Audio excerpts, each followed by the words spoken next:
ഞങ്ങളെ ക്ലയന്റിന് ഇന്നലെ ഒരു ടാസ്ക് കൊടുത്തു. വേറെ ഒന്നുമല്ല, പോർച്ചിലോട്ട് ഞങ്ങളുടെ കമ്പനി വണ്ടി കയറ്റിയിട്ട് അതിനുശേഷം ക്ലയന്റിന് ഒരു ഇടുങ്ങിയ സ്ഥലത്ത് ഒരു കയറ് കയറ്റിയിട്ട് ആ ഏരിയ കറക്റ്റായിട്ട് കാണിച്ചു കൊടുത്തു. എന്നിട്ട് മാനുവൽ ഗിയറായ ഡിസയർ അവിടെ റിവേഴ്സിൽ പാർക്ക് ചെയ്യണമെന്ന് പറയും.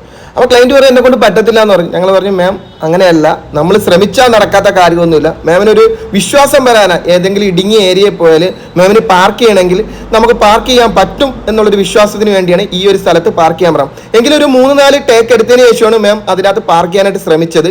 അതിനുശേഷം സിമ്പിളായിട്ട് ഒരു 3-4 പ്രാവശ്യത്തോളം പാർക്ക് ചെയ്ത് അപ്പോഴാണ് മാമിന് മനസ്സിലായത് എനിക്ക് എവിടെ പോയാലും വണ്ടി റിവേഴ്സിൽ പാർക്ക് ചെയ്യാൻ പറ്റും. അത്രയും ഇടുങ്ങിയൊരു ഏരിയയാണ്. കാരണം പോർച്ചിൽ കമ്പനി വണ്ടിയാണ് കിടക്കുന്നത്. അതിനുശേഷം ചെറിയൊരു സ്വിഫ്റ്റ് ഡിസയർ കയറി ഒരു 2 വീലറും കൂടെ പാർക്ക് ചെയ്യാൻ പറ്റുന്ന ഒരു ഏരിയ മാത്രമേ ഉള്ളൂ.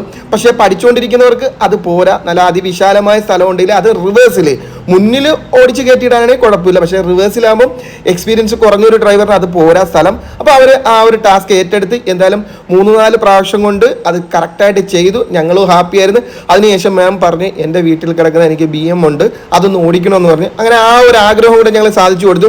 ഒരു 25 കിലോമീറ്ററോളം BM-ൽ ഓടിച്ച് അത് ഓട്ടോമാറ്റിക് ആയിരുന്നു. എങ്കിലും ഇപ്പോൾ മാം പറയുന്നത് എനിക്ക് സ്വിഫ്റ്റ് ഡിസയർ ഓടിക്കുന്നതിനെക്കാട്ടി ഇഷ്ടം BMW ഓടിക്കുന്നതാണ്. അങ്ങനെ മാമിനോട് ചോദിച്ചാൽ ഹാപ്പിയാണോ എന്ന് ചോദിച്ചപ്പോൾ മാം പറഞ്ഞ് ഹാപ്പിയാണ് ഞാൻ.